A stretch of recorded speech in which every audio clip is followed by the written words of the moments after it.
Dat is nou op ek op 7 uur. Goeiemôre, ek is Renske Jacobs, dis maandag 12 Mei. OUTsurance sal uit hulle bad gaan om jou te probeer geld spaar op jou motorversekering. As hulle nie kan nie, vra vir R500. SMS out na 30856. Dis nou goeie nuus.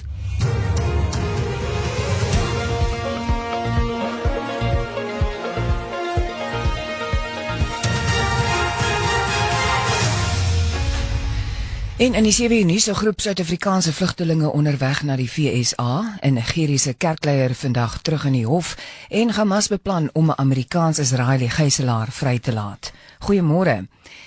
Die eerste groep van 49 wit Suid-Afrikaners wat hulle as vlugtelinge in Amerika gaan hervestig, sal na verwagting vanoggend in Washington DC aankom. Hulle het gister op 'n huurvlug vanaf die OR Tambo internasionale lughawe vertrek. Die Amerikaanse president Donald Trump het vroeër die jaar op sosiale media gesê dat hy boere en hulle families wat in Suid-Afrika onveilig voel, met onmiddellike ingang in die VSA sal verwelkom en ook hulle burgerskapsprosesse sal versnel. Trump het dit intussen in 'n uitvoerende bevel bekragtig.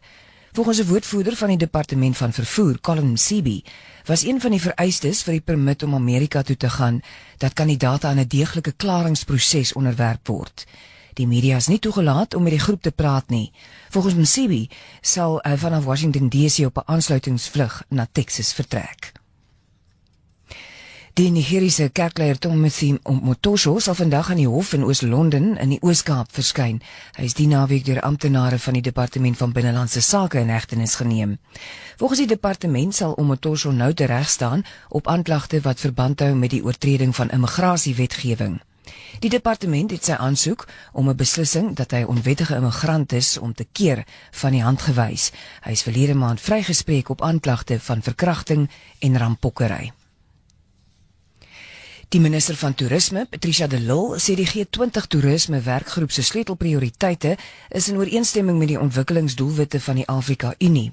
Die werkgroep het in Durban vergader oor onder meer die gebruik van kunsmatige intelligensie om klein en medium sakeondernemings te bevorder, asook temas soos veerkragtigheid en volhoubare ontwikkeling in toerisme.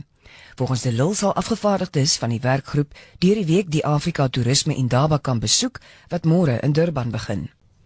Die minister van internasionale betrekkinge en samewerking, Ronald Lamola, sal intussen die media vandag toespreek oor die land se presidentskap van die G20-beraad.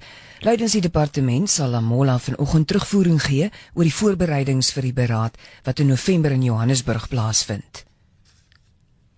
Nuus uit die buiteland. Hamas het aangedui dat die Amerikaans-Israeliese gijslaer Idan Alexander binnekort vrygelaat gaan word as deel van 'n poging om 'n skietstilstand ooreenkoms te bereik.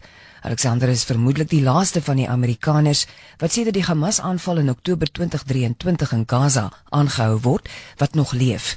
Die besluit volg terwyl die Amerikaanse president Donald Trump môre in die Midde-Ooste verwag word.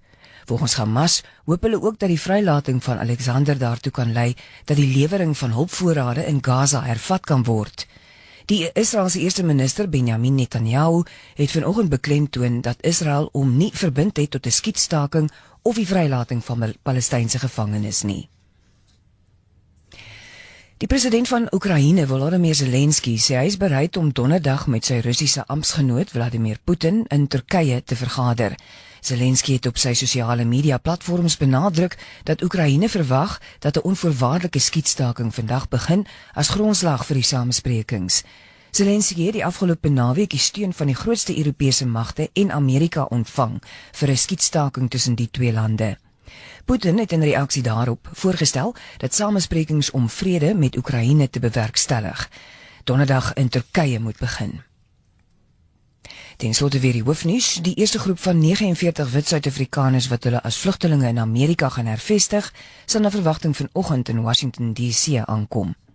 En dit is die einde van die nuus onder redaksie van Linda Loubser en Anne-Marie van Burik. Die volgende bulletin op RSG is om 8 uur.